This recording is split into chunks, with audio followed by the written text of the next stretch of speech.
ओम മതിയാ भगवते वासुदेवाय ओम नमो भगवते वासुदेवाय ओम नमो भगवते वासुदेवाय ओम अज्ञानतिमिरान्धस्य ज्ञानाञ्जनशलाकया चक्षुरुन्मिलितं येन तस्मै श्रीगुरुवे नमः। श्रीचैतन्यमनोभीष्टं स्थापितं येन भूतले स्वयं रूपा कदा मह्यं ददाति स्वपदान्तिकं वन्देऽहं श्रीगुरुं श्रीयुतपदकमलं श्रीगुरुं वैष्णवांश्च श्रीरूपं साग्रजातं सगणरघुनाथान्वितं तं सजीवं साद्वैतं सावधूतं परिजनसहितं कृष्णचैतन्यदेवं श्रीराधा कृष्णपादान् सगणललिता शिवशाखान्वितंश्च हे कृष्णा करुणा सिंधु दीनबंधु जगतपते गोपेश गोपिका कांदा राधा कांदा नमोस्तुते तप्त कांचन गौरांगी राधे वृंदावनेश्वरी वृषभानुसुते देवी प्रणमामि हरिप्रिये वाञ्छा कल्पतरुभ्यश्च कृपा सिन्धुभ्येव च पतितानां पावनेभ्यो वैष्णवेभ्यो नमो नमः।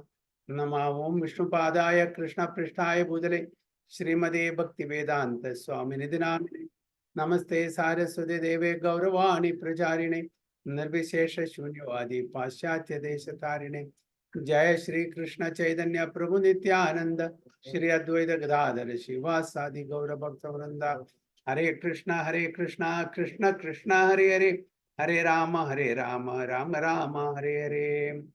नारायणं नमस्कृत्यं नरं चैव नरोत्तमं देवीं सरस्वतीं व्यासं ततो जयमुदीरयेत्।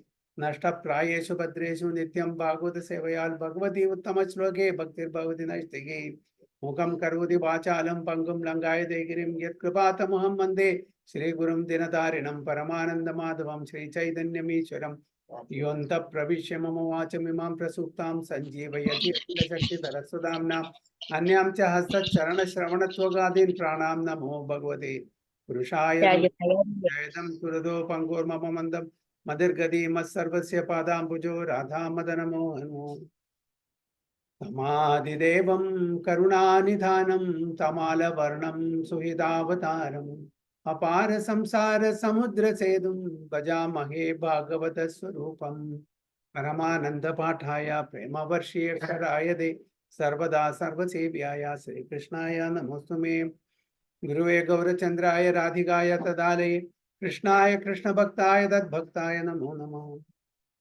हरे कृष्ण हरि ओम तत्सत्। എല്ലാവർക്കും ഇന്നത്തെ ശ്രീമദ് ഭാഗവതം ക്ലാസ്സിലേക്ക് സ്വാഗതം.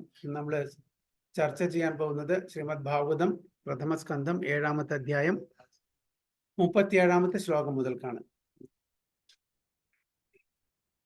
സ്വപ്രാണാന്യ പരപ്രാണൈ പ്രപുഷ്ണാതി അഗ്രണഖല തദ്വധസ്തസ്യ ഹി ശ്രേയോ യദ്ദോഷാദ്യാതി അധഃപുമാൻ. സ്വപ്രാണാന്യ പരപ്രാണൈ പ്രപുഷ്ണാതി അഗ്രണഖല തദ്വധസ്തസ്യ ഹി ശ്രേയോ യദ്ദോഷാദ്യതി അധഃപുമാൻ. ഹരേ കൃഷ്ണ. ആരെങ്കിലും റിസൈറ്റ് ചെയ്യൂ. हरे कृष्ण प्रभु. हरे कृष्ण. ओम नमो भगवते वासुदेवाय.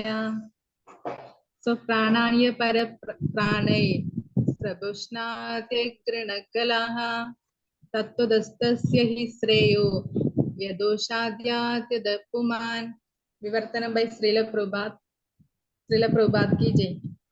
മറ്റുള്ളവരുടെ ജീവനെ അപഹരിച്ച് സ്വ അസ്തിത്വം സംരക്ഷിക്കുന്ന നിഷ്ഠൂരനും നികൃഷ്ടനുമായ ഒരാൾ അവന്റെ തന്നെ നന്മയ്ക്കായി വധിക്കപ്പെടാൻ അർഹനാണ്. അല്ലാത്ത പക്ഷം സ്വകർമ്മത്താൽ അവൻ നിശ്ചയമായും അധപതിപ്പിക്കും. Hare Krishna. Hari bol. So a cruel and wretched person who maintains his existence at the cost of others' lives deserves to be killed for his own well-being. Otherwise, he will go down by his own actions. Okay. അപ്പോ ഭഗവാൻ അർജുനോട് പറയുന്നത്, അതായത് അശ്വത്ഥാമ ഒരു ക്രൂരനായിട്ടും ഒരു നികൃഷ്ടനുമായിട്ടുള്ള ഒരു വ്യക്തിയാണ്. കാരണം കുട്ടികളെയാണ് കൊന്നിരിക്കുന്നത്, അല്ലെ? തീർച്ചയായിട്ടും അദ്ദേഹത്തിന് വധിക്കുക തന്നെ വേണം. അതാണ് അദ്ദേഹത്തിന് കിട്ടേണ്ട ശിക്ഷ. അദ്ദേഹം തൻ്റെ രക്ഷയ്ക്ക് വേണ്ടിയിട്ട് മറ്റുള്ളവരെ അവരുടെ ജീവിതം അപഹരിച്ച് അവരെ കൊന്ന് തൻ്റെ പ്രാണൻ രക്ഷിക്കാൻ നോക്കുകയാണ് ചെയ്തത്. അപ്പോൾ തീർച്ചയായിട്ടും അങ്ങനത്തെ ഒരാളെ, അങ്ങനത്തെ ഒരു വ്യക്തിയെ വധിക്കണം. അല്ലെങ്കിൽ എന്താണ്, അദ്ദേഹത്തിന് തന്നെയാണ് അതിൻ്റെ എല്ലാ പാപങ്ങളും സഹിക്കേണ്ടി വരും ഈ ജന്മത്തിൽ, അല്ലെങ്കിൽ വരുന്ന ജന്മത്തിൽ അദ്ദേഹത്തിന് ഈ പാപകർമ്മങ്ങൾ അനുഭവിക്കേണ്ടി വരും. He will go down by his own actions. അതുകൊണ്ട് തീർച്ചയായിട്ടും അദ്ദേഹത്തിനെ വധിക്കുക തന്നെ വേണം. അപ്പോൾ ഭഗവാൻ 2-3 കാര്യങ്ങളാണ് പ്രധാനപ്പെട്ട കാരണങ്ങളാണ് പറഞ്ഞിരിക്കുന്നത്. അതായത് അശ്വത്ഥാമാവിനെ വധിക്കണമെന്ന്. എന്താണ് ഇതേവരെ 3 കാരണങ്ങളാണ് പറഞ്ഞിരിക്കുന്നത്. എന്താണ് ആ കാരണങ്ങൾ? ആർക്കെങ്കിലും പറയാൻ പറ്റുമോ? എന്തുകൊണ്ട് അശ്വത്ഥാമാവിനെ ഈ ക്രൂരകൃത്യം ചെയ്യുന്നതിന് വധിക്കണം? അവന് കാരണങ്ങൾ പറഞ്ഞിട്ടുണ്ട്. ഇതുവരെ ഈ ശ്ലോകം വരെ 3 കാരണങ്ങളാണ് പറയുന്നത്. എന്താണ് കാരണങ്ങൾ? ആർക്കെങ്കിലും പറയാൻ പറ്റുമോ? ഹരേ കൃഷ്ണ. ബ്രാഹ്മണനാണെങ്കിലും ബ്രാഹ്മണ ക്വാളിറ്റി ഇല്ല. അറിയുമ്പോൾ യെസ്, ബ്രാഹ്മണനാണെങ്കിലും ബ്രാഹ്മണ കുടുംബത്തിൽ ജനിച്ചെങ്കിലും ബ്രാഹ്മണന്റെ ആ യോഗ്യതകളില്ല. ബ്രഹ്മബന്ധു. ഓക്കെ, അപ്പൊ അതുകൊണ്ട് തീർച്ചയായിട്ടും അങ്ങനത്തെ ഒരു ആളെ വധിക്കാം. ബ്രാഹ്മണന്റെ ക്വാളിറ്റി ഉണ്ടെങ്കിൽ തീർച്ചയായിട്ടും ഇങ്ങനത്തെ നിഷ്ഠൂരമായിട്ടുള്ള പ്രവൃത്തി ചെയ്യില്ല. അപ്പൊ ബ്രഹ്മബന്ധുവാണ്, അതുകൊണ്ട് വധിക്കാം. പിന്നെ രണ്ടാമത്തെ എന്താണ് പറഞ്ഞിരിക്കുന്നത്? ധർമ്മയുദ്ധത്തിൽ പാലിക്കേണ്ട കാര്യങ്ങളൊന്നും പാലിക്കാതെ. ഇതിന്റെ നേരെ മുമ്പത്തെ ശ്ലോകം അതാണ് പറഞ്ഞിരിക്കുന്നത്. ധർമ്മത്തിന് വിരുദ്ധമായിട്ടുള്ള കാര്യങ്ങളാണ് ചെയ്യുന്നത്. കാരണം എന്താണ് ധർമ്മം പറയുന്നത്? കുട്ടികളെ കൊല്ലാൻ പാടില്ല, വൃദ്ധരെ കൊല്ലാൻ പാടില്ല, സ്ത്രീകളെ കൊല്ലാൻ പാടില്ല, രഥമില്ലാത്തവരെ കൊല്ലാൻ പാടില്ല, ശ്രദ്ധയില്ലാത്തവരെ കൊല്ലാൻ പാടില്ല. ഇങ്ങനെ ഒരുപാട് കാര്യങ്ങൾ ഇതിന്റെ കഴിഞ്ഞ ശ്ലോകത്തിൽ പറയണ്ടായി. അപ്പൊ അതുകൊണ്ട് അതും ഒരു കാരണമായിട്ട്. മൂന്നാമത്തെ ഈ ശ്ലോകത്തിൽ എന്താണ് പറയുന്നത്?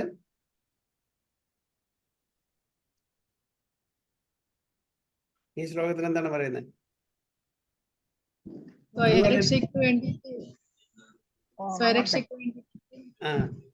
പറയൂ മതി. സ്വരക്ഷയ്ക്ക് വേണ്ടിയിട്ട് നിഷ്ഠൂരമായ പ്രവൃത്തി വധിക്കുന്നതിന് യാതൊരു മടിയുമില്ലാത്ത നിഷ്ഠനായ ഒരാൾ വധിക്കപ്പെടാൻ അർഹനാണ്. അപ്പൊ ഈ 3 കാര്യങ്ങളാണ് ഇതേവരെ ഭഗവാൻ, അതായത് അർജുൻ എന്തായാലും അശ്വത്ഥാമാവിനെ വധിക്കണം. ഈ 3 കാര്യങ്ങളാണ് ഇതേവരെ പറഞ്ഞിരിക്കുന്നത്, അല്ലെ? അപ്പോ എന്താണ് ക്രൂവൽ ആൻഡ് റെച്ചഡ് പേഴ്സൺ? നികൃഷ്ടമായിട്ടുള്ളതും അത് ക്രൂരനായിട്ടുള്ള ഒരാളാണ്. അതുകൊണ്ട് അദ്ദേഹത്തിന് ജീവിച്ചിരിക്കാനുള്ള അർഹതയില്ല. തൻ്റെ പ്രാണൻ രക്ഷിക്കാൻ വേണ്ടിയിട്ട് മറ്റുള്ളവരുടെ പ്രാണൻ എടുത്ത് തൻ്റെ നിലനിൽപ്പിന് വേണ്ടിയിട്ട്, അത് അത്രയും ക്രൂരമായിട്ടുള്ള, അത്രയും നികൃഷ്ടമായിട്ടുള്ള ഒരു കാര്യമാണ് ചെയ്തിരിക്കുന്നത്. അതുകൊണ്ട് അദ്ദേഹം വധിക്കപ്പെടുക തന്നെ ചെയ്യും. ഇവിടെ ഹിംസ അഹിംസ, അല്ലേ? നമ്മൾ ഹിംസയാണോ അഹിംസയാണോ പാലിക്കേണ്ടത്? അഹിംസ. അഹിംസ. എല്ലാവരും പറയുന്ന അഹിംസ. ഓക്കെ, പക്ഷെ ഹിംസ വേണ്ട സ്ഥലത്ത് ഹിംസ നമ്മൾ ഉപയോഗിക്കണ്ടേ? ഗാന്ധിയൻ പ്രിൻസിപ്പിളിൽ ഇരുന്നാൽ നമ്മൾ കാര്യം നടക്കുമോ? പേഴ്സണൽ റീസൺസിന് ഹിംസ ആയിരിക്കും നല്ലത്. പക്ഷെ ഒരു പൊളിറ്റിക്കൽ, ഒരു സൊസൈറ്റിയിൽ നമ്മൾ ജീവിക്കുമ്പോൾ അഹിംസ എപ്പോഴും നടക്കില്ല, ഹിംസിക്കേണ്ടി വരും. Police force, defence force, air force, എന്തിനാണൊക്കെ, അല്ലേ? ഇവരെല്ലാം നമ്മളുടെ സൊസൈറ്റിയെ സംരക്ഷിക്കാൻ വേണ്ടി, നമ്മുടെ രാജ്യത്തിനെ സംരക്ഷിക്കാൻ വേണ്ടി. അപ്പൊ അവിടെ വയലൻസ്, ഹിംസ ഉപയോഗിക്കേണ്ടി വരും. എപ്പോഴും അഹിംസ എന്ന് പറഞ്ഞാൽ കാര്യം നടക്കുമോ? ഇല്ലല്ലോ. ഒരു പ്രാവശ്യം പ്രഭുപാദർ ഒരു കോൺഫറൻസിൽ പോയി. അവിടെ ഒരു ബുദ്ധിസ്റ്റ് ഒരു സ്വാമീജി ഉണ്ടായിരുന്നു. ആ ബുദ്ധിസ്റ്റ് സ്വാമീജി എന്താണ് പറഞ്ഞത്? അഹിംസയെ പറ്റിയിട്ട്, അഹിംസ മാത്രമേ, ഹിംസ പാടില്ല എന്നുള്ള ആ ഫിലോസഫി സംസാരിച്ചു. പ്രഭുപാദിയും സംസാരിച്ചു. ആദ്യം അഹിംസയെ പറ്റി സംസാരിച്ചു, പിന്നെ ഹിംസയും ആവശ്യമാണ്, അതായത് വയലൻസും ആവശ്യമാണ്. നമ്മളുടെ രാജ്യത്തിന്റെ പ്രൊട്ടക്ഷന് വേണ്ടിയിട്ടും ചില കാര്യങ്ങൾ നമുക്ക് ഹിംസ ഇല്ലാണ്ട് ചെയ്യാൻ പറ്റില്ല. നമ്മൾ രണ്ടും എക്സ്ട്രീം ആവാൻ പാടില്ല. ഗാന്ധിയൻ പ്രിൻസിപ്പിൾ എക്സ്ട്രീം അഹിംസയാണ്. ഗാന്ധിജി പറഞ്ഞിട്ടുണ്ടായിരുന്നു, അതായത് ഈവൻ ജൂതന്മാർക്ക് കൂടി എഴുതിയിട്ടുണ്ടായിരുന്നു, അതായത് ഹിറ്റ്ലർ നിങ്ങളെ കൊന്നാലും നിങ്ങളെ പ്രതികരിക്കാൻ പാടില്ല, നിങ്ങൾ അഹിംസ പ്രാക്ടീസ് ചെയ്യണം. എല്ലാ ഹിന്ദുക്കളോടും പറഞ്ഞിട്ടുണ്ടായിരുന്നു, അതായത് അഹിംസ. മുസ്ലിംസിന് നമ്മളെ വന്ന് കൊന്നാലും കുഴപ്പമില്ല, നമ്മൾ പ്രതികരിക്കാൻ പാടില്ല, നമ്മൾ അഹിംസ പാലിക്കണം എന്ന്. അങ്ങനെ നടക്കുമോ? ഇല്ല. നമുക്ക് സ്വന്തമായിട്ട് പേഴ്സണലി അത് പ്രാബല്യത്തിൽ കൊണ്ടുവരാൻ പറ്റും. പക്ഷെ ഒരു സൊസൈറ്റി ആകുമ്പോൾ, ഒരു രാജ്യം ആകുമ്പോൾ നടക്കില്ല. എവിടെ ഒരു സ്ത്രീയെ മാനഭംഗപ്പെടുത്തുകയാണ് ഒരാൾ, അപ്പൊ അവിടെ എന്താണ് ചെയ്യേണ്ടത്? അവിടെ തീർച്ചയായിട്ടും അവിടെ ഹിംസ നമ്മൾ പ്രവർത്തിക്കേണ്ടി വരും. അപ്പൊ ഈ ബുദ്ധിസ്റ്റ് സ്വാമി അഹിംസയെ പറ്റിയിട്ട് പറയായിരുന്നു.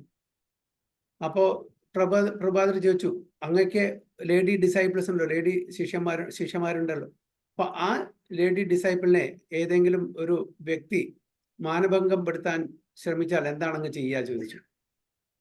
അപ്പൊ അദ്ദേഹം ഒന്ന് ആലോചിച്ചു, ഞാൻ ഒന്നും ചെയ്യില്ല, പ്രതികരിക്കില്ല എന്ന്.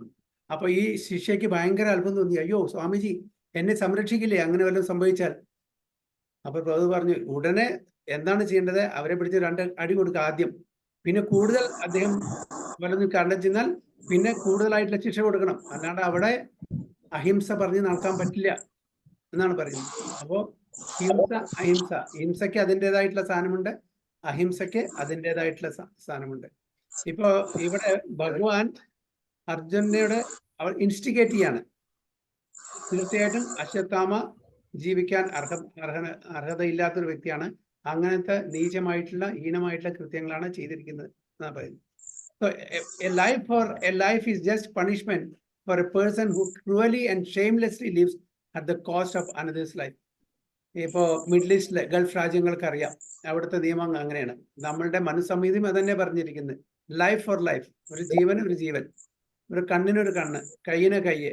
ഓക്കെ, അതാണ് പറയുന്നത് ലൈഫ് ഫോർ ലൈഫ്. ഒരാള് ലൈഫ് എടുത്തിട്ടുണ്ടെങ്കിൽ അദ്ദേഹത്തിനെയും പണിഷ് ചെയ്യണം. എങ്ങനെ? അദ്ദേഹത്തിന്റെ ജീവൻ എടുത്തിട്ട്, അദ്ദേഹത്തിനെ വധിച്ചിട്ട്. എന്നാൽ മാത്രമേ അദ്ദേഹത്തിന് പിന്നീട് ജന്മങ്ങളുടെ നല്ല ജന്മം കിട്ടുള്ളൂ എന്നാണ് പറയുന്നത്. ഇല്ലെങ്കിൽ ഇന്ന് നമ്മൾ ചെയ്തിട്ടുള്ള കാര്യങ്ങൾ ഇന്ന് നമ്മൾ അനുഭവിച്ചിട്ടില്ലെങ്കിൽ തീർച്ചയായിട്ടും വരുന്ന ജന്മത്തില് നമുക്ക് അത് അനുഭവിക്കേണ്ടി വരും. പൂർവജന്മകൃതം പാപം വ്യാധി രൂപേണ ജായത എന്നാണ് പറഞ്ഞിരിക്കുന്നത്. അപ്പൊ ചില കർമ്മങ്ങളെല്ലാം എന്താണ്, നമ്മളിപ്പോ കയ്യ് കൊണ്ടുപോയിട്ട് തീയിലിട്ടു, അതിന്റെ ആ കർമ്മഫലം ഉടനെ തന്നെ നമുക്ക് കിട്ടും അല്ലേ? അത് നാളെ, ഓക്കെ, കയ്യെ തീയിലിട്ടു, നാളെ ഞാൻ നിങ്ങൾക്ക് അതിന്റെ വേദന തരാമെന്ന് പറയുന്നില്ല അല്ലേ? അപ്പൊ അത് ഉടനെ തെറ്റും കിട്ടും. ചില കർമ്മങ്ങളുടെ അതിന്റെ റിസൾട്ട് നമുക്ക് കിട്ടുന്നത് ചിലപ്പോൾ ദിവസങ്ങൾ പിടിക്കും, ആഴ്ചകൾ പിടിക്കും, മാസങ്ങൾ പിടിക്കും, വർഷങ്ങൾ പിടിക്കും, ജന്മങ്ങൾ പിടിക്കും. നമ്മൾ വിത്ത് പാവിയാൽ അതിന്റെ ചില പ്ലാന്റ്സിന്റെ, ചെടികളുടെ ആ ഫലം നമുക്ക് ദിവസങ്ങളോ ആഴ്ചകളോ മാസം, ചിലതെല്ലാം വൃക്ഷങ്ങളായിട്ട് എത്രയോ വർഷങ്ങൾ കഴിഞ്ഞിട്ട് നമുക്ക് അതിന്റെ ഫലം കിട്ടും. അതേപോലെ നമ്മുടെ കർമ്മം തന്നെ, സഞ്ചിത കർമ്മങ്ങൾ. സഞ്ചിത കർമ്മം എന്ന് പറഞ്ഞാൽ നമ്മൾ അക്യുമുലേറ്റ് ചെയ്യുന്ന കർമ്മം, ആ കർമ്മത്തിന്റെ ഫലം നമുക്ക് ഉടനെ കിട്ടിക്കൊള്ളണമെന്നില്ല. ഈ ജന്മത്തിൽ അല്ലെങ്കിൽ വരുന്ന ജന്മങ്ങളിൽ ഏതെങ്കിലും അതിൻ്റെതായിട്ടുള്ള ആ കൺഡ്യൂസീവ് അറ്റ്മോസ്ഫിയർ വരുമ്പോൾ നമുക്ക് അതിന്റെ ഫലം കിട്ടും.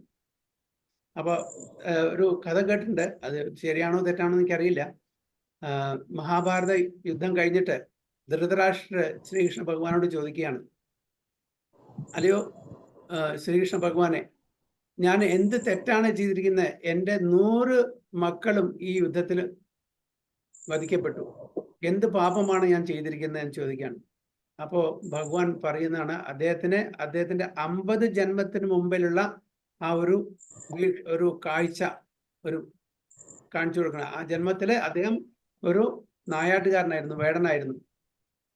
ഒരു പക്ഷിയെ കൊല്ലാൻ വേണ്ടി അമ്പ് ചെയ്തപ്പോൾ ആ പക്ഷി രക്ഷപ്പെട്ടു. പക്ഷെ ആ ദേഷ്യത്തില് ആ പക്ഷിയുടെ 100 മുട്ടകളെ നശിപ്പിച്ചു. അതായത് 100 ജീവനെ നശിപ്പിച്ചത് കാരണം ആ 100 പക്ഷികൾക്ക് ജന്മം കിട്ടാതെ പോയി. അപ്പൊ 100 ജീവനെ അപഹരിച്ചു. അപ്പോൾ അത് കാരണമാണ് ഈ ജീവിതത്തിൽ, ഈ ലൈഫില് അങ്ങയുടെ 100 മക്കളെ നഷ്ടപ്പെടാനുള്ള ഒരു അവസരം ഉണ്ടായതെന്ന്. അപ്പോ ധൃതരാഷ്ട്രർ ചോദിച്ചു, 50 ജന്മം മുമ്പ് സംഭവിച്ചത് എന്തിനാണ് ഇത്രയും 50 ജന്മത്തിന് ശേഷം എനിക്ക് അനുഭവിക്കേണ്ടി വന്നത്? എന്തുകൊണ്ട് അപ്പൊ തന്നെ? അപ്പോ ഭഗവാൻ പറഞ്ഞത്, തനിക്ക് 100 കുട്ടികളുണ്ടാവാൻ ഉള്ള യോഗ്യത, അതിനുള്ള ആ ഒരു സുകൃതി കിട്ടാൻ വേണ്ടിയിട്ട് 50 ജന്മം എടുക്കേണ്ടി വന്നു. അപ്പൊ 50 ജന്മം എടുത്ത ശേഷം അങ്ങക്ക് 100 കുട്ടികൾ കിട്ടാനുള്ള യോഗ്യത വന്നപ്പോ അന്ന് ചെയ്ത ആ പാപം, അന്ന് 100 പക്ഷികളെ നശിപ്പിച്ചതിനുള്ള പാപം ഇന്ന് അത് ഫലവത്തായി. അങ്ങനെ അങ്ങയുടെ 100 മക്കളെ ഇവിടെ കുരുതിക്ക് കൊടുക്കേണ്ടി വന്നു എന്ന് പറയുന്നത്. അതായത് കർമ്മം എന്ന് പറയുന്നത് അത് ഇന്നല്ലെങ്കിൽ നാളെ എല്ലാവർക്കും അനുഭവിക്കേണ്ടി വരും. അപ്പൊ അതുകൊണ്ട് ഈ ലൈഫിൽ തന്നെ നമ്മൾ പല പാപങ്ങൾ ചെയ്തിട്ടുണ്ടെങ്കിൽ ഈ ലൈഫിൽ തന്നെ അത് അനുഭവിച്ചു കഴിഞ്ഞാൽ തീർച്ചയായിട്ടും പിന്നീട് ലൈഫിൽ നമുക്ക് അത് അനുഭവിക്കേണ്ടി വരില്ല എന്നാണ് പറയുന്നത്. Political morality is to punish a person by a death sentence in order to save a cruel person from going to hell. അപ്പോൾ നമ്മൾ അങ്ങനെ ആ ശിക്ഷ ഈ ജന്മത്തിൽ തന്നെ നടപ്പാക്കിയാൽ തീർച്ചയായിട്ടും നമുക്ക് നരകത്തിൽ വരില്ല. അപ്പോൾ നമ്മുടെ ഭൗതികമായിട്ടുള്ള ഈ ലോകത്ത്, ഭൗതിക ലോകത്തിൽ ഒരുപാട് ആൾക്കാര്, ഹരേ കൃഷ്ണ,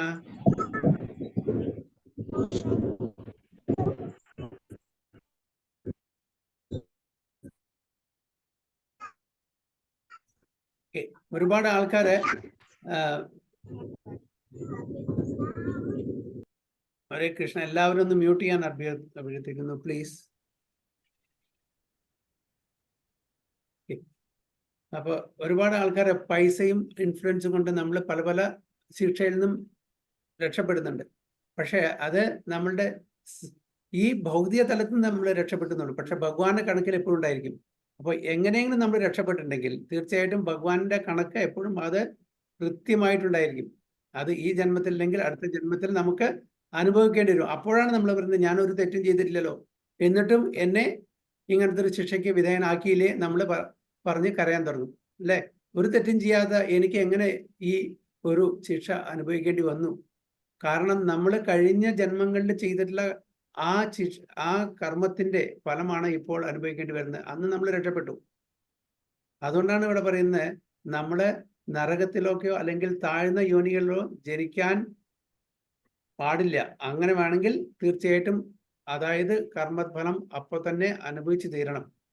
ചില കർമ്മഫലങ്ങൾ നമുക്ക് ആ ജന്മത്തിൽ കിട്ടില്ല, വരും ജന്മങ്ങളിലേ കിട്ടുള്ളൂ. അതുകൊണ്ട് അത് തീർച്ചയായിട്ടും നമുക്ക് അത് ക്യാരി ഫോർവേഡ് ആയിട്ട് ആ ജന്മത്തിൽ നമുക്ക് അനുഭവിക്കേണ്ടി വരും.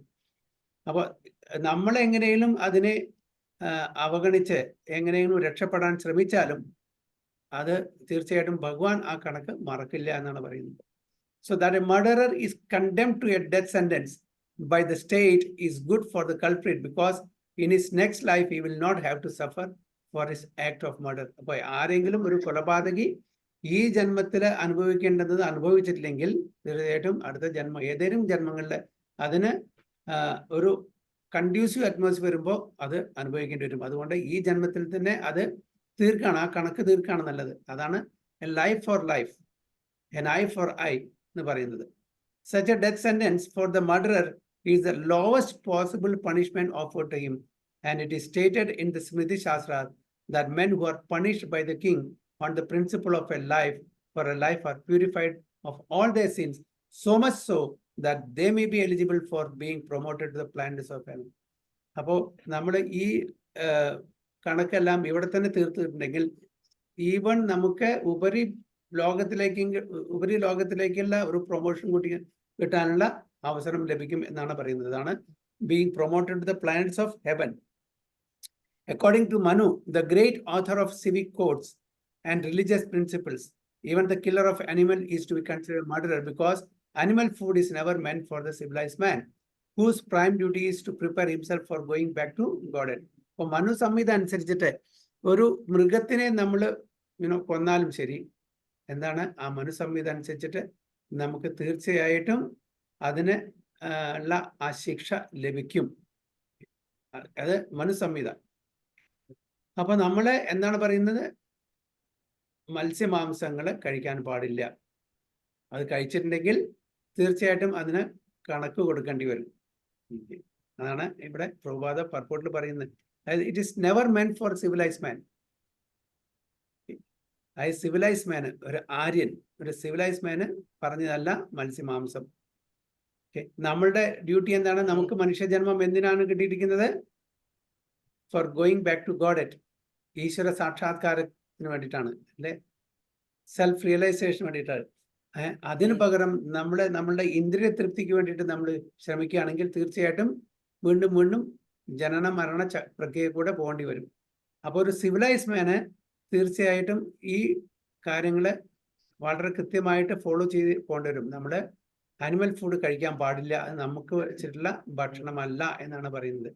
He says that in the act of killing an animal, there is a regular conspiracy by the party of sinners, and all of them are liable to be punished as murderers, exactly like a party of conspirators who kill a human being combinedly. അപ്പോൾ ഈ മത്സ്യമാംസത്തിന്റെ ഈ ബിസിനസ്സിൽ എത്ര ആൾക്കാരാണ് ഇതിന്റെ പാപങ്ങൾ share ചെയ്യേണ്ടി വരുന്നറിയോ? അതാണ് ഇവിടെ പ്രഭുപാദ് പറയുന്നത്. 6 തരത്തിലുള്ള 6 കാറ്റഗറീസിലുള്ള ആൾക്കാരാണ് ഇതിന്റെ പാപങ്ങളെ ഏറ്റെടുക്കേണ്ടി വരുന്നത്. ഇവരെല്ലാം കോൺസ്പിറേറ്റേഴ്സ് ആണ്. അപ്പൊ ആരൊക്കെയാണ്? ഹി ഹു ഗിവ്സ് പെർമിഷൻ, അതായത് ഒരു മൃഗത്തിനെ കൊല്ലാനുള്ള ആ പെർമിഷൻ കൊടുക്കുന്ന ആള് അതിന്റെ പാപകർമ്മം ഏറ്റെടുക്കണം. He who kills the animal, മൃഗത്തിനെ കൊല്ലുന്ന ആള്. He who sells the slaughtered animal, അതിനെ ആ മാംസം വിൽക്കുന്ന ആള്. He who cooks the animal, ഇതിനെ പാചകം ചെയ്യുന്ന ആള്. He who administrates distribution of the foodstuff, അപ്പൊ ഈ പാചകം ചെയ്ത ഭക്ഷണത്തിനെ ഡിസ്ട്രിബ്യൂട്ട് ചെയ്യുന്ന ആള്. And at last he who eats such cooked animal food are all murderers, അവസാനം ഇത് കഴിക്കുന്ന ആള്. All of them are liable to be punished by the laws of nature, എല്ലാവർക്കും ശിക്ഷ ലഭിക്കും അതിന്റെ വേരിയിങ് ഡിഗ്രീസിൽ. ആ പാപകർമ്മത്തിന്റെ ഇന്റൻസിറ്റി അനുസരിച്ചിട്ട് ഈ 6 കാറ്റഗറിയിലുള്ള ആൾക്കാർക്കും അതിന്റെ പാപം തീർച്ചയായിട്ടും അനുഭവിക്കേണ്ടി വരും എന്നാണ് പറയുന്നത്. അതുകൊണ്ടാണ് നമ്മളുടെ ഇസ്കോണില് ഹരേ കൃഷ്ണ മൂവ്മെന്റിലെ പ്രധാനപ്പെട്ട 4 നിയമങ്ങളിലെ ഒരു നിയമമാണ് ഇത്, നോ മീറ്റ് ഈറ്റിംഗ്, മാംസാഹാരം പാടില്ല എന്നത്. കാരണം നമ്മളെ ഇത് താഴെ നരകത്തിലേക്ക് എത്തിക്കും, താഴ്ന്ന യോനിയിലേക്ക് എത്തിക്കും. അതുകൊണ്ട് നമ്മൾ നോ മീറ്റ് ഈറ്റിംഗ് എന്നുള്ള റെഗുലേറ്ററി പ്രിൻസിപ്പിൾസ് വളരെ സ്ട്രിക്റ്റ് ആയിട്ട് ഫോളോ ചെയ്യണം എന്ന് പറയുന്നത്. വളരെ വളരെ പാപകർമ്മമാണ് അത് എന്ന് പറയുന്നത്. No one can create a living being despite all advancement of material science, and therefore no one has the right to kill a living being by one's independent whims. നമുക്ക് ഒരു ചെറിയ ഒരു കൊതുവിനെയും കൂടി നമുക്ക് സൃഷ്ടിക്കാൻ പറ്റില്ല അല്ലേ? ഒരാളെയും ഒരു ജീവജാലങ്ങൾക്ക് നമുക്ക് ജീവൻ കൊടുക്കാൻ പറ്റില്ല. പിന്നെ അവരുടെ ജീവൻ അപഹരിക്കാനുള്ള ആ റൈറ്റ്, അവകാശം ആരാണ് നമുക്ക് തരുന്നത്? അതുകൊണ്ട് നമ്മൾ ഒരു ജീവജാലങ്ങളെയും നശിപ്പിക്കാൻ പാടില്ല അനാവശ്യമായിട്ട്. അതാണ് നമ്മളുടെ വിംസ് പ്രകാരം, നമ്മളുടെ മനസ്സ് പറയുന്നു അവരെ കൊല്ലണം, ഇവരെ കൊല്ലണം, അത് ചെയ്യണം, അതൊന്നും ചെയ്യാൻ പാടില്ല, അതെല്ലാം പാപകർമ്മങ്ങളാണ് എന്ന് പറയുന്നത്. For the animal eaters, the scriptures have sanctioned restricted animal sacrifices only, and such sanctions are there just to restrict the opening of slaughter houses and not to encourage animal killing. അപ്പൊ നമ്മുടെ മനുസംഹിതയിലും നമ്മളുടെ വേദങ്ങളിലും meet eating എന്നുള്ള provisions വെച്ചിട്ടുണ്ട്. അതായത് ഇത് avoid ചെയ്യാൻ പറ്റാത്ത ആൾക്കാർക്ക്, തമോ ഗുണത്തിലുള്ള ആൾക്കാർക്ക് ചില നിയമങ്ങൾ വെച്ചിട്ടുണ്ട്. എന്തിനാണ് ആ നിയമങ്ങൾ വെച്ചിരിക്കുന്നത്? അതായത് അനാവശ്യമായിട്ടുള്ള സ്ലോട്ടറിങ് നിർത്താൻ വേണ്ടിയിട്ട്. സ്ലോട്ടർ ഹൗസസ് ആണ് ഇപ്പൊ ഇവിടെ നോക്കിയാലും എല്ലാം മെക്കനൈസ്ഡ് സ്ലോട്ടർ ഹൗസസ് ആണ്. അപ്പൊ നമ്മളുടെ വേദപ്രകാരം, നമ്മളുടെ ഗ്രന്ഥങ്ങളിൽ പറഞ്ഞിട്ടുള്ള പ്രകാരമല്ല നമ്മൾ ആ കാര്യങ്ങൾ ചെയ്യുന്നത്. അപ്പൊ ആർക്കെങ്കിലും തമോ ഗുണത്തിലുള്ള ആൾക്കാർക്ക് മത്സ്യമാംസം കഴിക്കാതെ ജീവിക്കാൻ പറ്റില്ലെങ്കിൽ അതിനുള്ള ചില പ്രൊവിഷൻസ് വെച്ചിട്ടുണ്ട്. അത് ഇന്ന പ്രകാരം ചെയ്യണം, ഇത്ര ദിവസം നമ്മൾ ഫാസ്റ്റ് ചെയ്യണം. അതിനുശേഷം കാളിയുടെ അമ്പലത്തിൽ ക്ഷേത്രത്തിൽ പോയിട്ട് കാളിയോട് പറയണം മാംസം. എന്താ മാം എന്ന് പറഞ്ഞാൽ ഞാൻ, സ എന്ന് പറഞ്ഞാൽ നിങ്ങൾ. അപ്പൊ ഈ ജന്മത്തിൽ ഞാൻ നിങ്ങളെ കൊന്ന് ഭക്ഷിക്കുന്നു, അടുത്ത ജന്മം ഞാൻ നിങ്ങളാവുന്നു, അതായത് ആടാവുന്നു, നിങ്ങളെ എൻ്റെ സ്ഥാനത്തേക്ക് ഒരു മനുഷ്യനായിട്ട് വരുന്നു, നിങ്ങൾ അതിൻ്റെ പകരം വിട്ടുന്നു, എന്നെ കൊന്ന് ഭക്ഷിക്കുന്നു. ആ ഒരു പ്രതിജ്ഞ എടുക്കണം കാളിയുടെ മുമ്പിൽ. ഓക്കെ, അങ്ങനെ പ്രതിജ്ഞ എടുത്തിട്ട് വേണം നമ്മൾ, അതിന് പല വിധികളുണ്ട്, അത് പ്രകാരം ചെയ്യണം. എന്നാൽ മാത്രമേ അത് വേദപ്രകാരമാവുള്ളൂ. അപ്പൊ അങ്ങനത്തെ ഒരു ചെറിയ പ്രൊവിഷനും നമ്മുടെ ഇതിലുണ്ട് അല്ലെ? അതേപോലെ മറ്റുള്ള സമ്പ്രദായങ്ങളിലും ചില ഡിസ്കറേജ്മെന്റിന് വേണ്ടിയിട്ട് ഒരുപാട് നിബന്ധനകൾ വെച്ചിട്ടുണ്ട്. ആർക്ക് എങ്ങനെ വധിക്കാം, എന്താണ് അതിന്റെ നിയമങ്ങളൊക്കെ പറഞ്ഞിട്ടുണ്ട്. അപ്പൊ അത് പ്രകാരം ചെയ്യാൻ കുഴപ്പമില്ല. പക്ഷെ എങ്കിലും നമ്മള് ഡീഗ്രേഡഡ് ആവും. ഈ മനുഷ്യജന്മം നമുക്ക് നഷ്ടപ്പെടും. അടുത്ത ജന്മം നമ്മൾ മൃഗമായിട്ട് ജനിക്കേണ്ടി വരും. എന്നിട്ട് ആ മൃഗം മനുഷ്യനായിട്ട് ജനിച്ച് നമ്മളെ വധിക്കും, നമ്മളെ കൊല്ലും. അതാണ് എന്തിനാണ് ഇതെല്ലാം ഡിസ്കറേജ് ചെയ്യാൻ വേണ്ടിയിട്ടാണ്. അനിമൽ കില്ലിങ്സ്, സ്ലോട്ടർ ഹൗസസ്, ഇതെല്ലാം ഡിസ്കറേജ് ചെയ്യാൻ വേണ്ടിയിട്ടാണ് ഇതെല്ലാം ഈ നിയമങ്ങളെല്ലാം വെച്ചിരിക്കുന്നത്. So the procedure under which animal sacrifice is allowed in the scriptures is good both for the animal sacrifice and the animal eaters. ഇത് രണ്ടുപേർക്കും, അതായത് ആരാണോ ബലി അർപ്പിക്കപ്പെടുന്നത് അവർക്കും നല്ലതാണ്, ഇത് ബലി ചെയ്യുന്ന ആൾക്കാർക്കും. കാരണം ഈ സ്ലോട്ടർ ചെയ്യുന്ന ആ മൃഗം അടുത്ത ജന്മം മനുഷ്യനായിട്ട് ജനിക്കും. അത് ഇമ്മീഡിയറ്റ്ലി മനുഷ്യനായിട്ടുള്ള ഒരു ജന്മം കിട്ടും.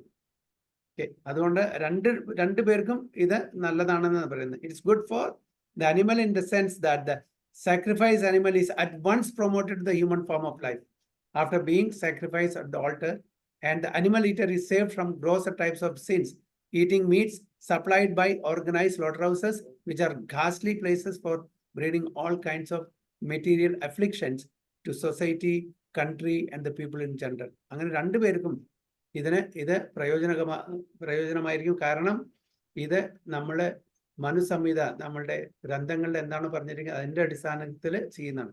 നിവൃത്തിയില്ലെങ്കിൽ തമോ ഗുണത്തിലാണ് ജീവിക്കുന്നത്, അവർക്ക് അതിനെ വിടാൻ പറ്റില്ല. അങ്ങനെ ചെയ്യണമെങ്കിൽ ചെയ്യാം, പക്ഷെ അതിന്റെ നിയമപ്രകാരം നമ്മൾ ചെയ്യണം എന്നാണ് പറയുന്നത്. So the material world is itself a place always full of anxieties, and by encouraging animal slaughter, the whole atmosphere becomes polluted more and more by war, pestilence, famine, and many other unwanted calamities. അപ്പൊ അങ്ങനെ നമ്മൾ ഈ slaughter houses, animal killings നമ്മൾ promote ചെയ്യുകയാണെങ്കിൽ എന്താണ് സംഭവിക്കുക? ഒരുപാട് famine, ഒരു ഭക്ഷണത്തിന് ക്ഷാമുണ്ടായിരിക്കും, മഹാമാരി ഉണ്ടായിരിക്കും, അതുപോലെ ഒരുപാട് കലാമിറ്റീസ്, നാച്ചുറൽ കലാമിറ്റീസ് നമുക്ക് അനുഭവിക്കേണ്ടി വരും. ഇതെല്ലാം ഈ അനിമൽ കില്ലിങ്സ് ആണ് ഇതിന്റെ പ്രധാനപ്പെട്ട കാരണം എന്നാണ് പറയുന്നത്. അപ്പൊ നമ്മൾ തീർച്ചയായിട്ടും നമ്മൾ ഇതെല്ലാം ഫോളോ ചെയ്യുന്ന ആൾക്കാരാവുകൊണ്ട് തീർച്ചയായിട്ടും ഈ 4 പ്രിൻസിപ്പിൾസ്, അതായത് 4 റെഗുലേറ്ററി പ്രിൻസിപ്പിൾസിൽ ഒരു പ്രധാനപ്പെട്ട പ്രിൻസിപ്പിളാണ് നോ മീറ്റ് ഈറ്റിംഗ് എന്നുള്ളത്. അപ്പോൾ തീർച്ചയായിട്ടും നമുക്ക് പാപകർമ്മങ്ങളിൽ നിന്ന് മുക്തനാവണമെങ്കിൽ, നമുക്ക് ഭഗവത് ധാമിൽ പോകണമെന്നുണ്ടെങ്കിൽ ഈ 4 റെഗുലേറ്ററി പ്രിൻസിപ്പിൾസും നമ്മൾ വളരെ സ്ട്രിക്റ്റ് ആയിട്ട് തന്നെ ഫോളോ ചെയ്യണം എന്നാണ് പറയുന്നത്. അടുത്തത് ടെക്സ്റ്റ് 38.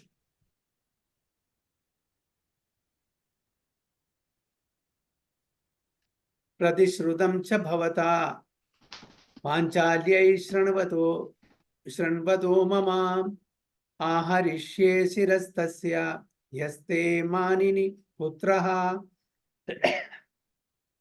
പ്രതിശ്രുതം ച ഭവതാ പാഞ്ചാല്യൈ ശൃണ്വതോ മമ ആഹാരിഷ്യേ ശിരസ്തസ്യ യസ്തേ മാനിനി പുത്രഃ. ഹരേ കൃഷ്ണ. ഓം നമോ ഭഗവതേ വാസുദേവായ. പതിശ്രുതം ച ഭവതാ പാഞ്ചാലേ ശൃണുതോ മമ ആഹരിഷ്യേ ശിരസ്തസ്യ യസ്തേ മാനിനി പുത്രഃ. വിവർത്തനം. ശ്രീലപ്രഭുപാദയ്ക്ക് ജയ്. മാത്രമല്ല, അവളുടെ പുത്രന്മാരുടെ ഘാതകന്റെ ശിരസ് സമ്മാനിക്കുമെന്ന് നീ ദ്രൗപദിക്ക് വാഗ്ദാനം ചെയ്തത് ഞാൻ സ്വയം ശ്രവിച്ചതാകുന്നു. ഹരേ Krishna. ഹരിബോൾ. So furthermore, I have personally heard you promise Draupadi that you would bring forth the head of the killer of her sons. അപ്പൊ ഭഗവാൻ അർജുനോട് പറയുന്നു, ഇത് മാത്രമല്ല, നമ്മൾ നേരത്തെ പറഞ്ഞ, അതായത് ഭഗവാൻ 3 കാരണങ്ങൾ പ്രധാനപ്പെട്ട് പറഞ്ഞു. അത് മാത്രമല്ല, ഞാൻ ഇതും കൂടി കേട്ടിട്ടുണ്ട്, നീ പേഴ്സണലി ദ്രൗപദിയോട് പറഞ്ഞിട്ടുണ്ട്, ഈ ഘാതകന്റെ, കുട്ടികളെ കൊന്നുള്ള ആ ആളുടെ തല വെട്ടിയിട്ട് ഞാൻ സമ്മാനിക്കാമെന്ന് പറഞ്ഞിട്ടുണ്ട്. അപ്പൊ 4ാമത്തെ റീസൺ അല്ലേ, അർജുനൻ പ്രോമിസ് ചെയ്തിട്ടുണ്ട് ദ്രൗപദിയോട്, ഞാൻ അദ്ദേഹത്തിനെ കൊന്ന് അതിന്റെ തല കൊണ്ടുവന്നിട്ട് തരാം, മുമ്പിലേക്ക് ഇടാം എന്നാണ് പറഞ്ഞിരിക്കുന്നത്. ടെക്സ്റ്റ് 39. തദസോ വധ്യതാം പാപ ആതതായി ആത്മബന്ധുഃ ഭർത്തുശ്ച വിപ്രിയം വീര കൃതവാൻ കുലപാംസനഃ. തദസൗ വധ്യതാം പാപ ആതതായി ആത്മബന്ധുഃ ഭർത്തുശ്ച വിപ്രിയം വീര കൃതവാൻ കുലപാംസനഃ. പറയണം, റിസൈറ്റ് ചെയ്യൂ. ഹരേ കൃഷ്ണ. ഓം നമോ ഭഗവതേ വാസുദേവായ. തദസൗ വധ്യതാം പാപ ആതതായ ആത്മബന്ധുഃ ഭർത്തുശ്ച വിപ്രിയം വീര കൃതവാൻ കുലപാംസനഃ. വിവർത്തനം ബൈ ശിലപ്രഭുപാദ്. ജയ ശിലപ്രഭുപാദ്. ഈ വ്യക്തി അക്രമിയും നിന്റെ കുടുംബാംഗങ്ങളുടെ ഘാതകനുമാണ്. മാത്രവുമല്ല, തന്റെ യജമാനനെ അസംതൃപ്തനാക്കിയവനുമാകുന്നു. അവൻ സ്വകുലത്തിന്റെ കത്തിക്കരിഞ്ഞ അവശിഷ്ടം മാത്രമാണ്. ഉടൻ തന്നെ അവനെ വധിക്കുക. ഹരേ കൃഷ്ണ. Very good. അപ്പൊ അഞ്ചാമത്തെ റീസണും ഇവിടെ പറഞ്ഞു. എന്താണ് അഞ്ചാമത്തെ reason? This man is an assassin and murderer of your own family members. ഈ അശ്വത്ഥാമാവ് കൊലപാതകയാണ്. ആതതായിൻ അല്ലേ? ഇവിടെ എന്താണ് പറഞ്ഞിരിക്കുന്നത്? ആതതായി, ആത്മബന്ധുഹ. ആതതായി എന്ന് പറഞ്ഞാൽ അസോൾട്ടർ, മർഡറർ. അശ്വത്ഥാമാവ് ആതതായി, നമ്മൾ പറഞ്ഞ ആതങ്കവാദി എന്ന് പറയുന്നില്ലേ, അതാണ് ഈ ആതതായി എന്നുള്ള ഭാഗത്തുനിന്ന് ആതങ്കവാദി, എക്സ്ട്രീമിസ്റ്റ്. അപ്പൊ ഇദ്ദേഹം ഒരു മർഡറാണ്, അസോൾട്ടറാണ്. അപ്പോൾ ഇതാണ് അഞ്ചാമത്തെ റീസൺ. ഇപ്പൊ എന്തൊക്കെയാണ് 5 റീസൺസ്? ആദ്യം എന്താണ്? ബ്രഹ്മബന്ധു അല്ലേ? രണ്ടാമത്തെ റീസൺ എന്താണ്?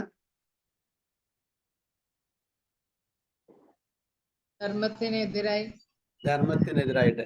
ഓക്കെ. പിന്നെ ക്രൂരനായ ക്രൂരനും. സ്വന്തം അസ്തിത്വത്തിന് വേണ്ടി മറ്റുള്ളവരെ വധിക്കുന്ന. അതെ. പിന്നെ നാലാമത്തെ പുത്രന്മാരെ അതായത് ദ്രൗപദിയോട് വാഗ്ദാനം വാക്ക് കൊടുത്തിരുന്നു. കൊടുത്തു. അഞ്ചാമത്തെ ആതതായി, ചതിയനാണ്.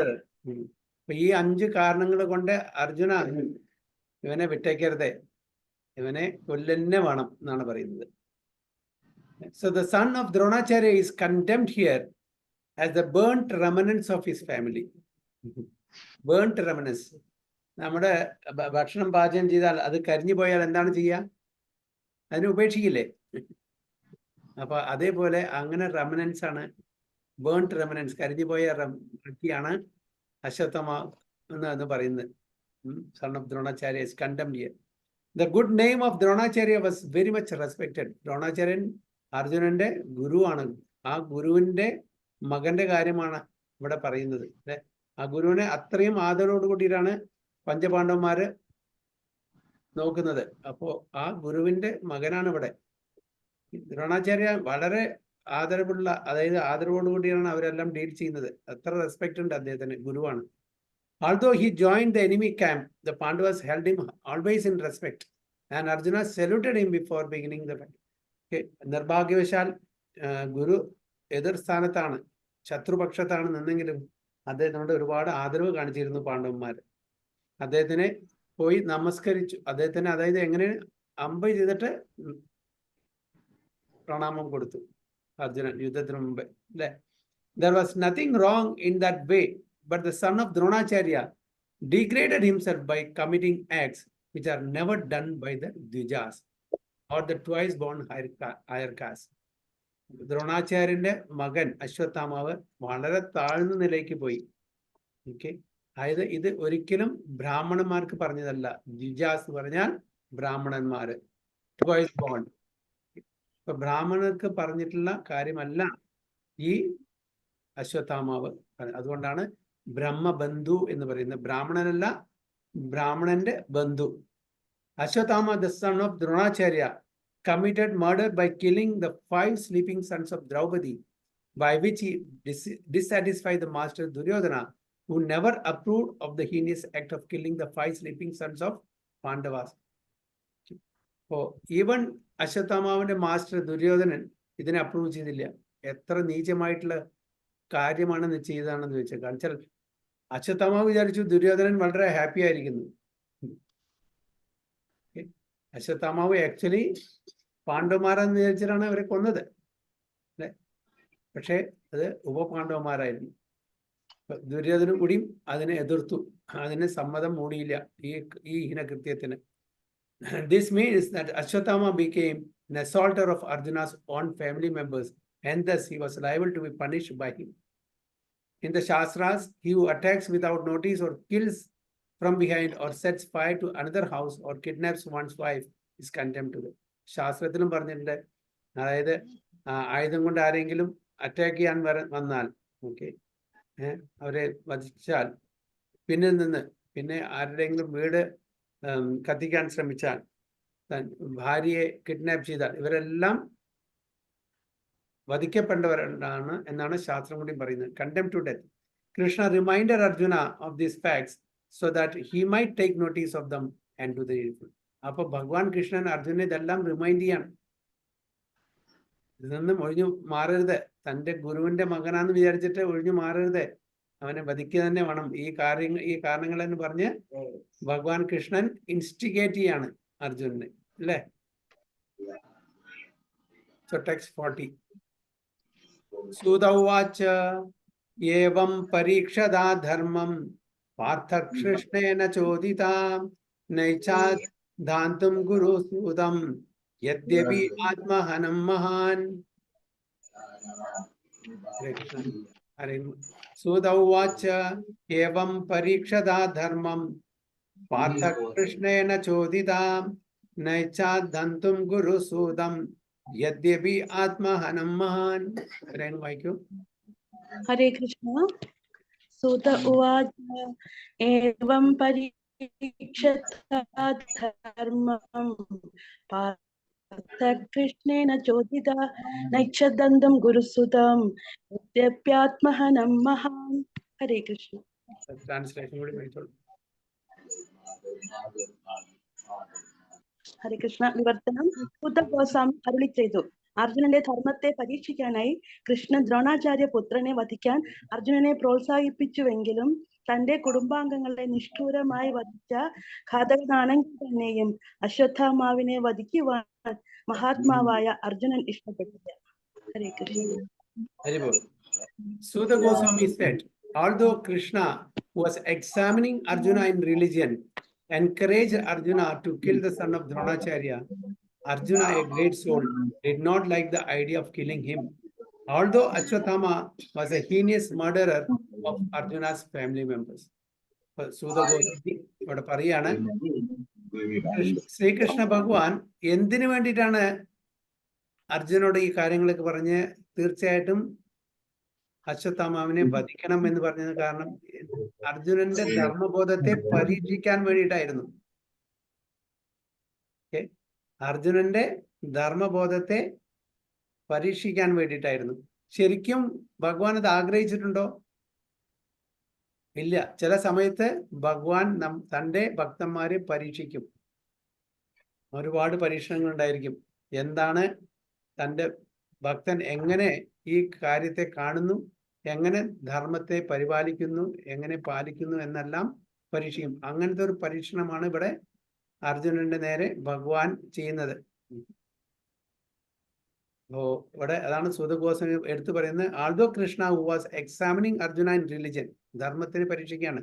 ധർമ്മം എങ്ങനെ കൈകാര്യം ചെയ്യും എന്ന് നോക്കാണ്. ഇങ്ങനത്തെ ഒരു അവസ്ഥയിൽ വരുമ്പോ എങ്ങനെ അർജുനൻ ഈ ധർമ്മത്തെ പാലിക്കും, എന്ത് ചെയ്യും എന്ന് അറിയാൻ വേണ്ടിയിട്ടുള്ള, അതാണ് ഇൻസ്റ്റിഗേറ്റ് ചെയ്യുന്നത്. ചെയ്യണം, കൊല്ലണം എന്ന് അത് കേൾക്കുകയോ അതോ ധർമ്മത്തിന്റെ അടിസ്ഥാനത്തിൽ പ്രവർത്തിക്കുകയോ എന്ന് നോക്കാൻ വേണ്ടിയിട്ടാണ്. Encourage Arjuna to kill the son of Dronacharya. Arjuna, a great soul, did not like the idea of killing him.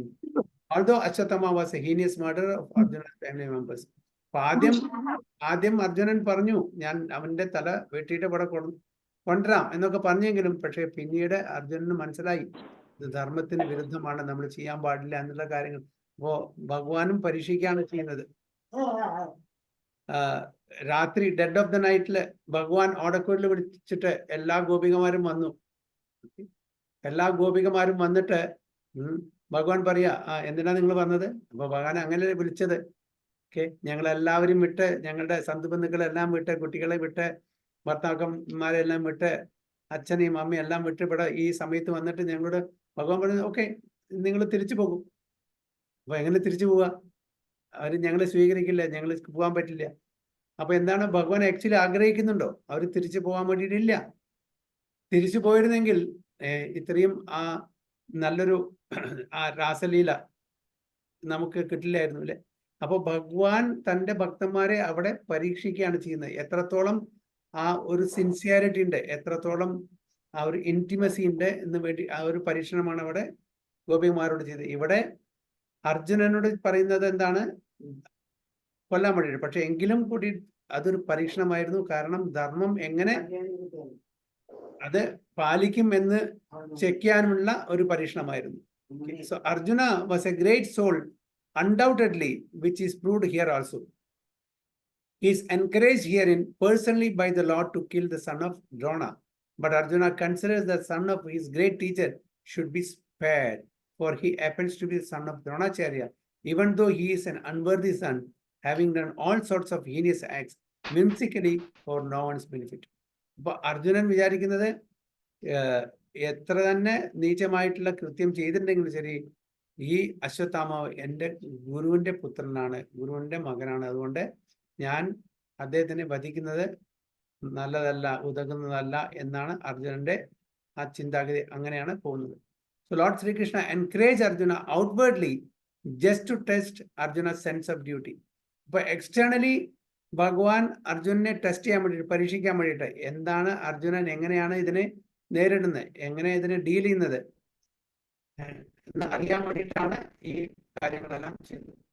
It's not that Arjuna was incomplete in the sense of his duty, nor was Lord Sri Krishna unaware of Arjuna's sense of duty. But Lord Sri Krishna pushed to the test many of his pure devotees just to magnify the sense of it.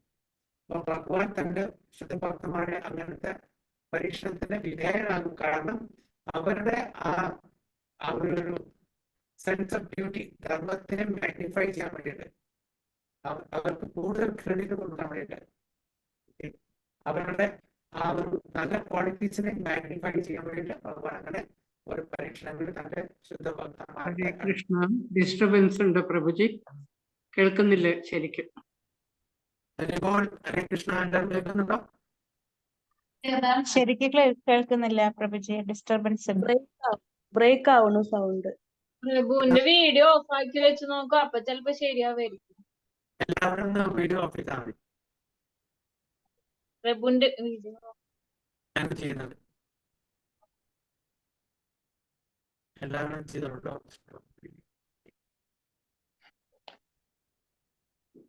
ഹരേ കൃഷ്ണ കൃഷ്ണ കൃഷ്ണ ഹരേ ഹരേ, ഹരേ രാമ രാമ രാമ ഹരേ ഹരേ. കേൾക്കുന്നുണ്ടോ? ഇല്ല. ഇപ്പോഴും disturbance ഉണ്ട് പ്രഭുജി. എന്താ ചെയ്യാ?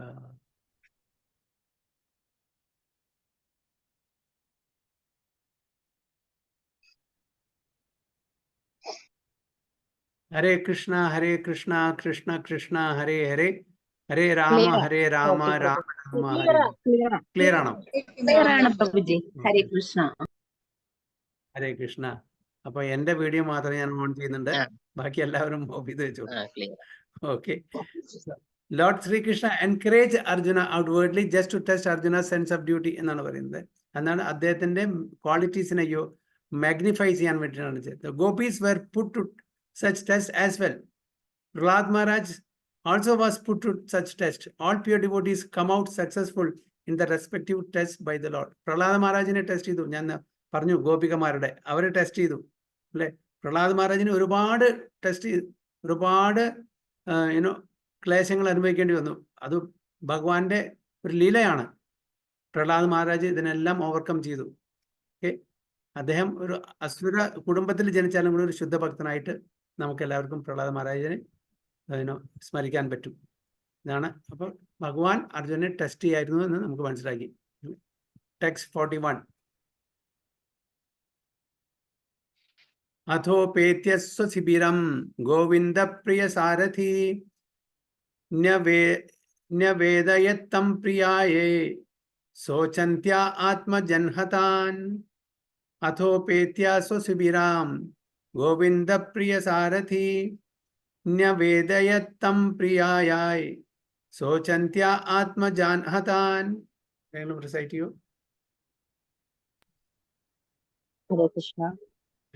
അധോപേത്യ സ്വശിബിരം ഗോവിന്ദ പ്രിയ സാരഥി ന്യവേദയത്തം പ്രിയായൈ ശോചന്ത്യ ആത്മജാൻഹതാൻ.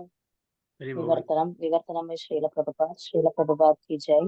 ആത്മമിത്രവും സാരഥിയുമായ ശ്രീകൃഷ്ണ ഭഗവാനോടൊപ്പം സ്വശിബിരത്തിൽ മടങ്ങിയെത്തിയ അർജുനൻ വധിക്കപ്പെട്ട തന്റെ സുതന്മാർക്കായി വിലപിച്ചുകൊണ്ടിരിക്കുന്ന പ്രിയപത്നിക്ക് പുത്രരുടെ ഘാതകനെ ഏൽപ്പിച്ചു കൊടുത്തു. ഹരേ Krishna. After reaching his own camp, Arjuna, along with his dear friend and charioteer Sri Krishna, entrusted the murderer unto his dear wife, was lamenting for her murdered sons. അപ്പോൾ ക്യാമ്പിലെത്തി അർജുനനും ഭഗവാൻ കൃഷ്ണനും കൂടി ഒരുമിച്ച് അവിടെ ക്യാമ്പിലെത്തി. എന്നിട്ട് ഇത് ആരെ, ഈ അശ്വത്ഥാമാവിനെ ആർക്ക് സമർപ്പിച്ചു കൊടുത്തു? ദ്രൗപദിക്ക്. ലാമന്റിങ് ഫോർ ഹെർ മർഡേർഡ് സൺസ്. അപ്പോൾ ഇനി എന്താണെന്ന് വെച്ചാൽ ചെയ്യാം എന്നുള്ള ഇതിൽ. So the transcendental relation of Arjuna with Krishna is of the dearmost friendship. In the Bhagavad Gita, the Lord himself has claimed Arjuna as his dearmost friend. Every living being is thus related with the Supreme Lord by some sort of affectionate relation, either as servant or as friend or as parent or as an object of conjugal love. Everyone thus can enjoy the company of the Lord in the spiritual realm if he at all desires and sincerely tries for it by the process of Bhakti Yoga. അപ്പോൾ ഭഗവാനും അർജുനനും തമ്മിലുള്ള ആ relation എന്താണ്? സഖ, അല്ലെ? സഖ്യരസത്തിലാണ് രണ്ടുപേരും. Okay, സഖ്യരസം എന്ന് പറഞ്ഞാൽ ഈക്വൽ ആണ്, അവിടെ ഹയറും ലോവറും ഇല്ല. അപ്പോൾ പ്രധാനപ്പെട്ട 5 തരത്തിലുള്ള ആ ഒരു റിലേഷനാണ് നമുക്ക് ഭഗവാനായിട്ട്. ശാന്തരസം, ദാസ്യരസം, സഖ്യരസം, വാത്സല്യരസം, മാധുര്യരസം. ഇതാണ് ഇവിടെ പറയുന്നിരിക്കുന്നത്. ഓക്കെ, ശാന്തരസം അത് നമ്മുടെ ഇവിടെ പറഞ്ഞിട്ടില്ല. അതിലും മീതാണ് ദാസ്യരസം, സെർവൻറ്റ്, പിന്നെ സഖ്യരസം, പിന്നെ വാത്സല്യരസം, പിന്നെ മാധുര്യരസം. അപ്പോൾ ഭഗവാനും അർജുനനും തമ്മിലുള്ള ആ റിലേഷൻഷിപ്പ് എന്താണ്? സഖ്യരസത്തിലാണ്. ഭഗവാനും ഗോപികമാരും തമ്മിലുള്ള ആ റിലേഷൻഷിപ്പ് മാധുര്യരസത്തിലാണ്. ഭഗവാനും യശോദമായി നന്ദ മഹാരാജ് മറ്റേ എൽഡർലി ഗോപീസ് ആൻഡ് ഗോപാസ്, ആ റിലേഷൻഷിപ്പ് വാത്സല്യരസം അല്ലെ? അത് നമ്മളുടെ വൃന്ദാവനിലെ ഈ 3 രസമാണ് പ്രധാനപ്പെട്ട് കാണുന്നത്. വളരെ കുറവാണ് ദാസ്യരസം ഇല്ല. ദാസ്യരസം ദ്വാരകയിലും മധുര, വൈകുണ്ഠ ഈ റെൽമിലേ കാണുള്ളൂ. വൃന്ദാവനത്തിൽ 5 ഉണ്ടെങ്കിലും ഈ മാധുര്യരസത്തിലെ 5ഉം ഉണ്ട്. മാധുര്യരസം is combination of all other രസാസ്, എല്ലാ മെലോസും ഉണ്ട്. ഓക്കെ, അപ്പൊ അങ്ങനെ ഇവിടെ അർജുനനും ഭഗവാനും തമ്മിലുള്ള ആ രസം എന്താണ്? അത് സഖ്യരസം. അപ്പൊ സഖകളിൽ നീയാണ് പ്രധാനപ്പെട്ടെന്ന് പറയുന്നുണ്ട് ഭഗവാൻ അല്ലെ അർജുനോട്. So everyone thus can enjoy the company of the Lord in the spiritual realm if it all desires this and sincerely tries for it by the process of Bhakti Yoga. Bhakti Yoga നമുക്ക് ഭഗവാനുമായിട്ടുള്ള ആ ബന്ധം establish ചെയ്യാൻ പറ്റും. ഓരോരുത്തർക്കും ഭഗവാനായിട്ട് ഒരു particular relationship ഉണ്ട്. അത് ദാസ്യമായിക്കോട്ടെ, സഖ്യമായിക്കോട്ടെ, അല്ലെങ്കിൽ വാത്സല്യം, അല്ലെങ്കിൽ മാധുര്യം. അപ്പോൾ വൈകുണ്ഠത്തിലോ അല്ലെങ്കിൽ ഗോലോക വൃന്ദാവനത്തിലോ വൈകുണ്ഠത്തിലെ എന്താണ്? ഓവൻ റെഫറൻസ് ആണ്. എന്താണ്? ഐശ്വര്യമായിട്ടുള്ളത്. ദാസ്യരസം ഐശ്വര്യം, ഓപ്പുലൻസ് ആയിട്ടുള്ള ആ ഒരു ഇതിലാണ്. ഭഗവാനെ ഐശ്വര്യത്തോടു കൂടി കാണുക. ഭയമില്ല, ദാസ്യഭാവത്തിൽ കാണുക, അല്ലെങ്കിൽ ഐശ്വര്യമായിട്ടുള്ള ഭാവത്തിൽ കാണുക. Awe and reverence, awe and veneration. പക്ഷെ വൃന്ദാവനത്തിൽ എല്ലാം ഉണ്ട്. ദാസ്യമുണ്ട്, സഖ്യമുണ്ട്, പിന്നെ മാധുര്യമുണ്ട്, വാത്സല്യമുണ്ട്, എല്ലാം ഉണ്ട്. നമുക്കെല്ലാം നമ്മളുടേതായിട്ടുള്ള ആ സ്വരൂപം നമ്മുടെ ആ ആധ്യാത്മിക ലോകത്തിലേക്ക് പോകുമ്പോൾ കിട്ടും. അപ്പോൾ ഏത് രസത്തിലായാലും ശരി, നമ്മളെല്ലാം ഈ ദാസ്യത്തിലാണ്. തീർച്ചയായിട്ടും ദാസ്യത്തിൽ എല്ലാവരും ആണ് നമ്മൾ. അത് ഈവൻ കോൺജിക്കൽ ലൈവ് ആയിക്കോട്ടെ, അവിടെയും ദാസ്യമുണ്ട്, അതിലും സഖ്യമുണ്ട്, അതിലും വാത്സല്യമുണ്ട്. അപ്പോൾ കോൺജിക്കൽ ലവ് അല്ലെങ്കിൽ മാധുര്യ രസത്തില് ഈ ബാക്കി 4 രസങ്ങളും അടങ്ങിയിട്ടുണ്ട്. ശാന്തരസത്തിൽ ശാന്തം മാത്രമേ ഉള്ളൂ. ദാസ്യരസത്തില് ശാന്തവും ദാസ്യമുണ്ട്. സഖ്യത്തില് ശാന്തം, ദാസ്യം, സഖ്യമുണ്ട്. വാത്സല്യത്തില് ശാന്തം, ദാസ്യം, സഖ്യമുണ്ട്. മാധുര്യത്തില് മറ്റു 4 ഉണ്ട്. അപ്പോൾ ഈ മാധുര്യം എന്ന് പറഞ്ഞാൽ culmination of all other 4 rasas, എല്ലാം അടങ്ങിയതാണ്. നമുക്ക് ഭഗവാനായിട്ടുള്ള ആ റിലേഷൻഷിപ്പ് നമ്മൾ ആധ്യാത്മിക ലോകത്തിൽ ചെല്ലുമ്പോൾ നമ്മളുടേതായിട്ടുള്ള ഒരു റിലേഷൻ, പെർട്ടിക്കുലർ റിലേഷൻ, ഓരോരുത്തർക്കും ഭഗവാനായിട്ടുള്ള ഒരു റിലേഷൻഷിപ്പ് ഉണ്ട്. അത് നമുക്ക് മനസ്സിലാവും. അത് പ്രകാരം നമ്മൾ ഭഗവാനെ സേവിക്കുകയും ചെയ്യും. അപ്പോൾ ഏത് രസത്തിലായാലും നമ്മൾ ദാസ്യഭാവം എപ്പോഴും ഉണ്ടായിരിക്കും, ദാസ്യം എപ്പോഴും ഉണ്ടായിരിക്കും. പക്ഷെ ഈവൻ ആ ഒരു ഏത് രസത്തിലായാലും ഭഗവാന്റെ ഉത്തമ ഭക്തനായാൽ ഭഗവാനെ കൂടി നമുക്ക് കോൺകർ ചെയ്യാൻ പറ്റും. യശോദമായി അല്ലെ, യശോദമായി ഭഗവാനെ കോൺകർ ചെയ്തു, ഭഗവാനെ കെട്ടിടാൻ ശ്രമിച്ചു, കെട്ടിയിട്ടു. ദാമോദരലീല നമ്മൾ കേട്ടിട്ടില്ലേ? അപ്പൊ ഭഗവാൻ തൻ്റെ ഭക്തന്മാരുടെ അധീനത്തിൽ വരും ശുദ്ധഭക്തനായി കഴിഞ്ഞാൽ. ഭഗവാനെ ആർക്കെങ്കിലും കോൺകർ ചെയ്യാൻ പറ്റുമോ? ആർക്കെങ്കിലും കെട്ടാൻ പറ്റുമോ? അധീനത്തിൽ കൊണ്ടുവരാൻ പറ്റും? പറ്റില്ല. പക്ഷെ ഭഗവാൻ തൻ്റെ ഭക്തന് അതിനുള്ള സമ്മതം കൊടുക്കുന്നു. ഭഗവാൻ തൻ്റെ ഭക്തന്റെ അധീനത്തിൽ വരുന്നു. അഹം ഭക്ത പരാധീനോ എന്നാണ് പറയുന്നത് ഭഗവാൻ. അഹം ഭക്ത പരാധീന, ഞാൻ എൻ്റെ ഭക്തന്മാരുടെ അധീനത്തിലാണെന്ന്. ആ തലത്തിലേക്ക് ഭഗവാൻ താഴെ ഇറങ്ങി വരും തൻ്റെ ഭക്തന്മാരുടെ പ്രീതിക്ക് വേണ്ടിയിട്ട്.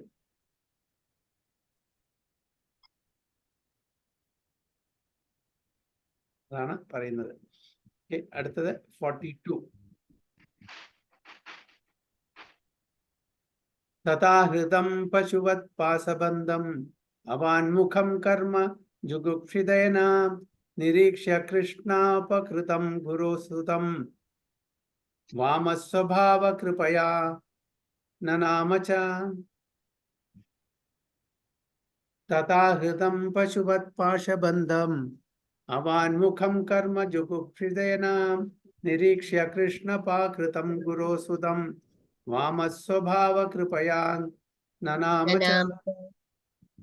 ഹരിബോൾ, ആരെങ്കിലും റിസൈറ്റ് ചെയ്യൂ? ഹരേ കൃഷ്ണ പ്രഭുജി. ഹരേ കൃഷ്ണ. ഓം നമോ ഭഗവതേ വാസുദേവായ.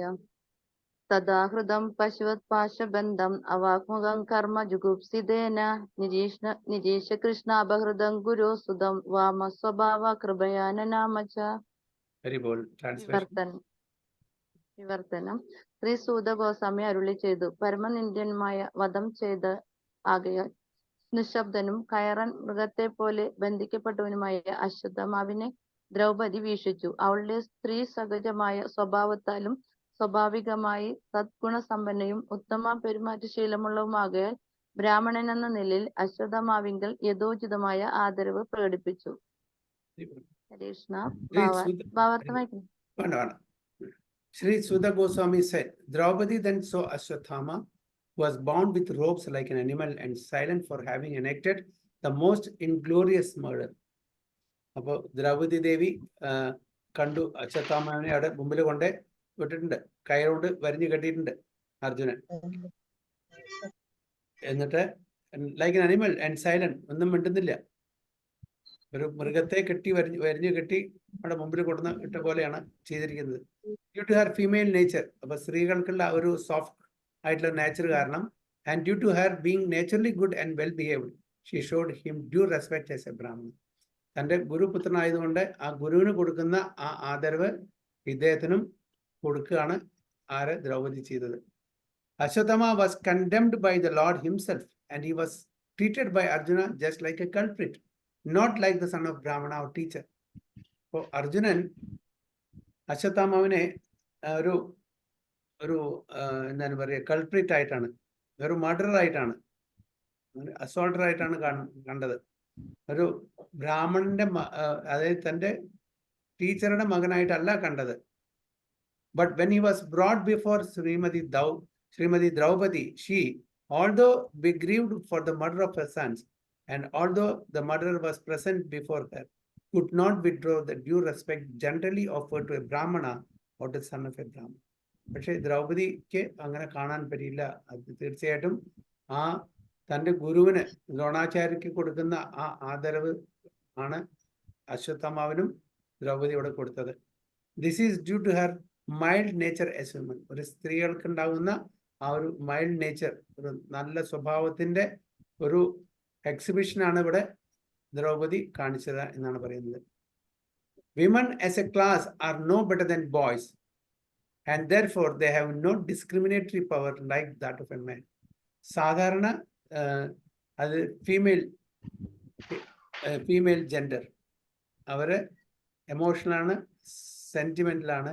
പക്ഷെ മെയിൽ എന്നാണ് കൂടുതൽ ലോജിക്കലി ചിന്തിക്കുന്ന ആൾക്കാരാണ്. ഈ വ്യത്യാസം ഫിസിക്കൽ സ്ട്രക്ചറിലും കാണാം, മെന്റൽ, ഇമോഷണൽ, സ്പിരിച്വൽ, ഇതിലെല്ലാം നമുക്ക് പ്രതിഫലിക്കും.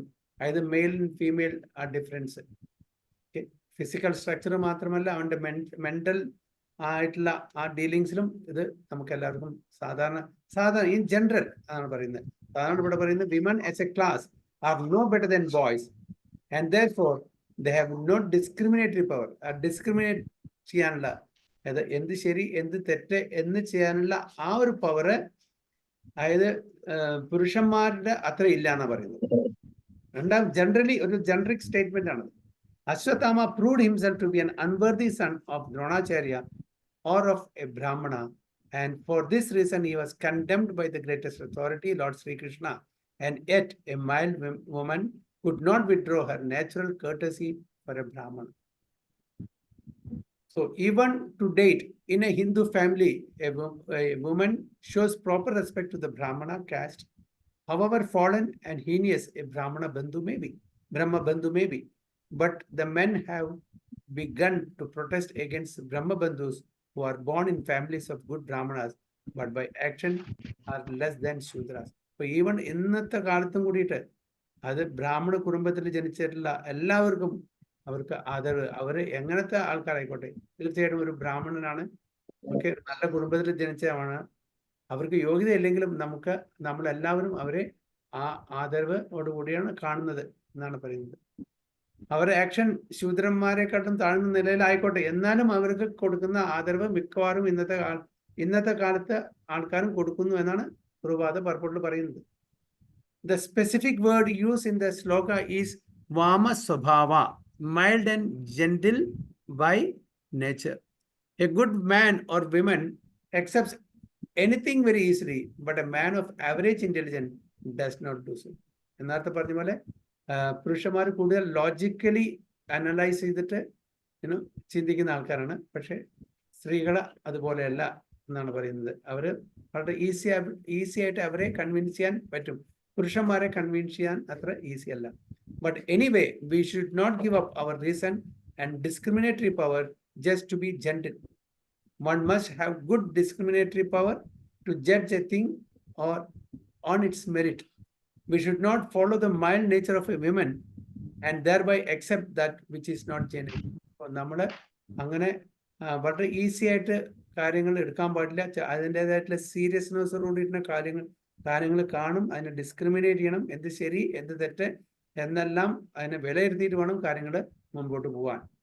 Ashwatthama may be respected by a good natured woman, but that does not mean he is as good as genuine Brahmana. അശ്വത്ഥമാവിനെ Draupadi നന്നായിട്ട് കാണാം, പക്ഷെ അതിന്റെ അർത്ഥം അതല്ല അദ്ദേഹം ഒരു ജെന്യുവൻ ബ്രാഹ്മണനാണെന്ന് നമ്മൾ കാണാൻ പാടില്ല എന്നാണ് ഇവിടെ പ്രഭാത പർപ്പട്ടിൽ പറയുന്നത്. ഹരേ കൃഷ്ണ. സോ അടുത്തത് ടെക്സ്റ്റ് 43, നെക്സ്റ്റ് ക്ലാസ്. ഹരേ കൃഷ്ണ. നമ്മുടെ 37 മുതൽക്കല്ലേ തുടങ്ങിയത്? 37 to 42. Yes, നന്നായി നല്ല കുറെ ശ്ലോകങ്ങൾ കവർ ചെയ്യുന്നുണ്ട്. 37. കൃഷ്ണ. വാഞ്ചാകൽപതരുഭ്യശ്ച കൃപാ സിന്ധുഭ്യവ ച പതിതാനാം പാവനേഭ്യോ വൈഷ്ണവേഭ്യോ നമോ. अनंत कोटि वैष्णव की जय, श्री प्रभुपाद की जय, गुरु महाराज की जय, ताय गो प्रेमानंदे हरि हरि गो. हरे कृष्णा प्रभु जी, थैंक यू प्रभु जी, प्रणाम. हरे कृष्णा, दंड प्रणाम.